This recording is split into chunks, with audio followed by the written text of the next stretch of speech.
Selamat bertemu kembali pada acara Wimar Show di stasiun televisi favorit Anda. Ada yang bertanya pada saya, sering malah, kalau sekarang kepartaian itu tidak bisa diandalkan, partai-partai politik tidak bisa memenuhi kepercayaan masyarakat, DPR juga tidak, pendek kata sistem politik formal itu tidak, lalu siapa yang membereskan negara ini? Sebetulnya jawabannya sederhana, dari dulu sampai sekarang yang menjadi inti demokrasi di negara ini dan inti perbaikan adalah civil society, adalah masyarakat yang lepas daripada ikatan-ikatan oligarki, ikatan-ikatan primordial. Orang yang pada hakikatnya independen, mereka berhimpun tapi hanya untuk mempertahankan independence itu, berserikat demi independence itu. Nah, civil society kita justru sangat canggih, berbeda dengan di Mesir atau di negara-negara Arab pada waktu Arab Spring. Kita tuh sudah punya lapisan civil society yang tinggal muncul setelah kepartaiannya rontok. Sayangnya kepartaian lama tidak rontok, malah kepartaian baru yang dicegah untuk naik.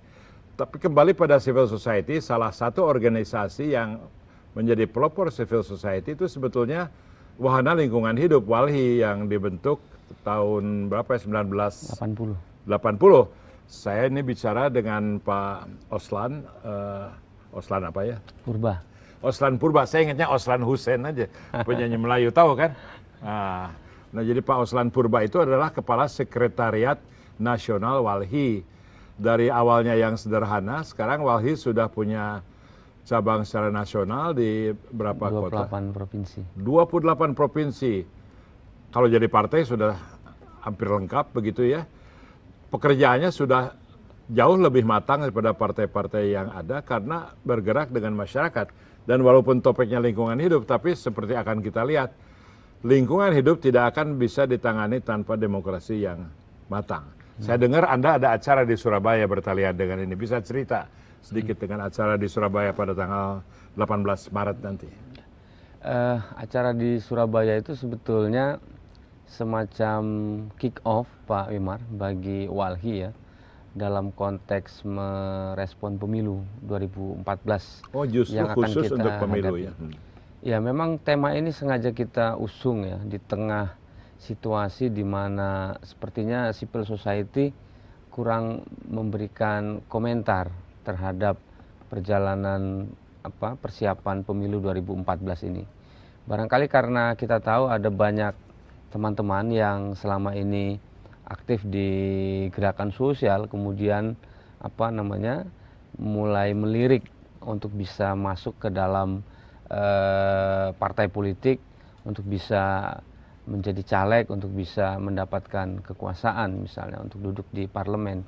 Mungkin itu yang menyebabkan mereka agak kurang kritis melihat pemilu kita sekarang ini. Nah, oleh sebab itu WALHI, dan bukan hanya WALHI sebetulnya, beberapa teman sudah punya inisiatif. Saya tahu betul ada TI misalnya, kemudian ada teman-teman ICW, Transparansi Indonesia. tapi ini kurang digaungkan. Nah, oleh sebab itu WALHI ingin menggunakan kesempatan konsultasi nasional lingkungan hidup yang akan kami selenggarakan di Surabaya tanggal 18 sampai 22 April nanti sebagai kick off buat WALHI dan teman-teman jaringan masyarakat sipil untuk melihat di mana sih sebetulnya masyarakat dan civil society ini bisa memainkan peran secara signifikan supaya kita bisa keluar dari problematika demokrasi yang carut-marut yang sekarang kita hadapi. Nah, saya kira itu yang menjadi concern kita, dan mudah-mudahan karena waktunya masih jauh kick off ini, sehingga kita punya kesempatan dan didukung juga ini sama Pak Wimar supaya kita bisa menghasilkan satu hasil yang cukup cukup kredibel lah bagi kepentingan masyarakat kita ke depan. Kasihan masyarakat kita sudah cukup menderita dengan dengan sandiwara politik para elit sekarang lah di nasional. Ya, kami mendukung dalam arti partisipasi dalam diskusi itu dan juga mengajak khalayak ramai khususnya media pers untuk memperhatikan acara ini, karena kalau kita palingkan kembali ke 98, kita berharap ada perubahan dengan menumbangkan yang lama dan menumbuhkan yang baru. Yang lama ditumbangkan oleh civil society, tapi yang baru didirikan oleh partai-partai yang lama-lama jadi bagian oligarki. Jadi sangat meleset. KPU sekarang menjadi alat dari partai-partai yang sudah mapan. Setelah break ini saya akan lanjutkan pidato saya ini.